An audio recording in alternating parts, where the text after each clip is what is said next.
Let's jump right in. Welcome to This Explainer. Today, we're diving into a genuinely profound psychological journey, which is how we actually break free from the invisible, inherited patterns that are quietly dictating our lives. We're going to uncover how the process of individuation breaks these collective molds, allowing us to finally step off of autopilot and into a consciously created life. If you've ever felt like you're living a script written by someone else, well, you are absolutely in the right place. So, let me ask you, did you choose your identity, or did you just inherit it? I know, sounds like a heavy philosophical question, but the reality is, none of us start with a blank slate. We are all born into an invisible world that already exists. Think about it. Before you ever formulated a single personal preference, you were handed a language, a family system, a culture, and a whole set of deeply ingrained fears and expectations. That is our starting point.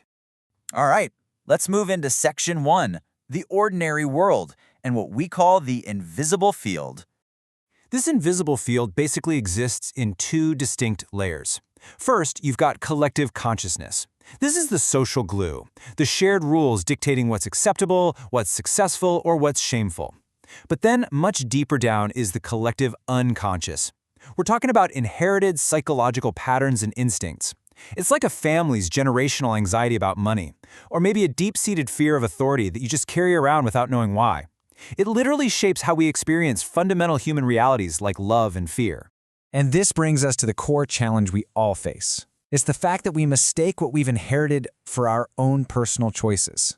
There's a great thought from the source material that really hits the nail on the head. We start out carrying experiences that feel deeply personal, but they didn't entirely originate within us. You might grow up believing your entire worth depends on achievement simply because that belief was embedded in your family line for generations. It feels like it's yours, but it really isn't. That takes us to Section 2, the awakening. Let's look at the illusion of choice and the price of waking up. To actually become conscious, you have to create some space. You have to drive a wedge between yourself and that inherited pattern. And that starts with a simple question. Is this fear truly mine? Did I actually choose this career, this lifestyle, or am I just acting out a desperate desire for my family's approval? You really have to stop and ask yourself if you're responding to the present moment or just reacting to an experience carried over from the past.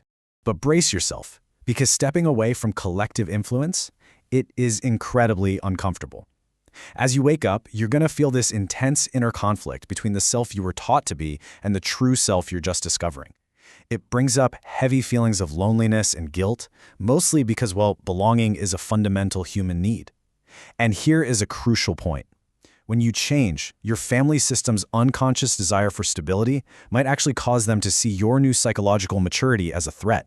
You might suddenly get labeled as rebellious, selfish, or just plain strange, all because you stopped playing the role they gave you. So, how do we get through that?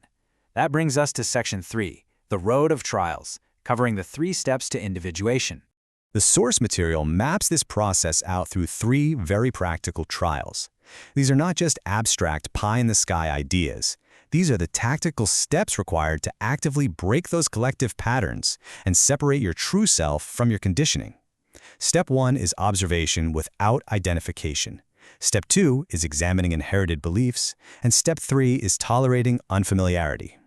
Let's break them down. Okay, Step 1, observation without immediate identification. This is a total game changer. Unconsciousness thrives when we just automatically react. When you believe every single anxious thought or wave of shame is your absolute truth, you are totally fused with the collective. Step 1 says stop identifying with every impulse. Instead of spiraling and asking, "Oh, why am I like this?" you shift gears. You observe. You ask, "Okay, what is happening within me right now, and where did it come from?" You basically become a witness to your own mind. Then we hit Step 2, and this one demands immense courage. Now we're actively examining those inherited beliefs.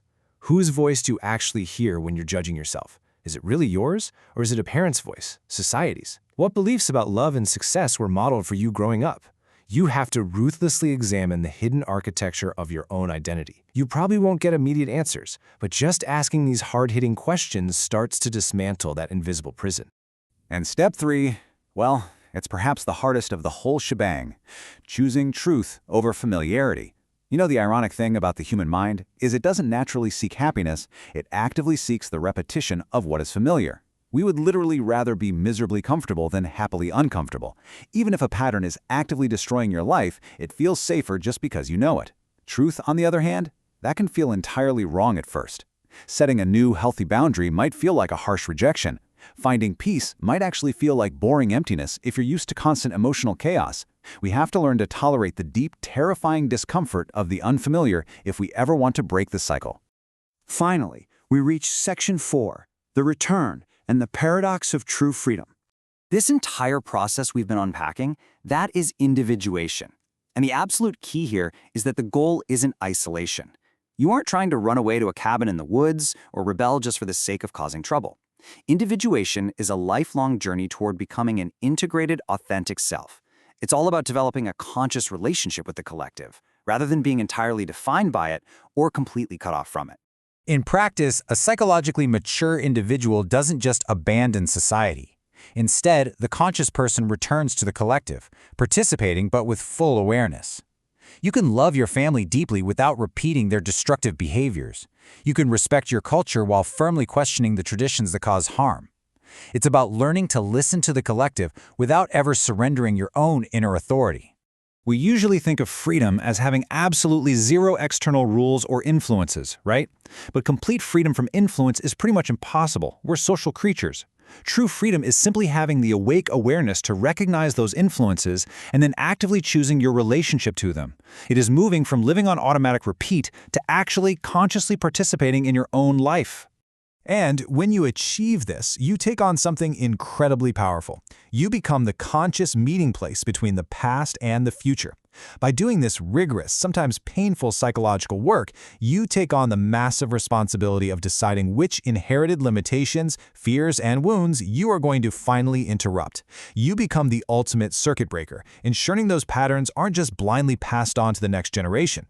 So as we wrap up this explainer, I want to leave you with one final thought. As you go about your week, observing your reactions and your deep-seated beliefs, ask yourself this: what is mine to continue, and what is mine to transform?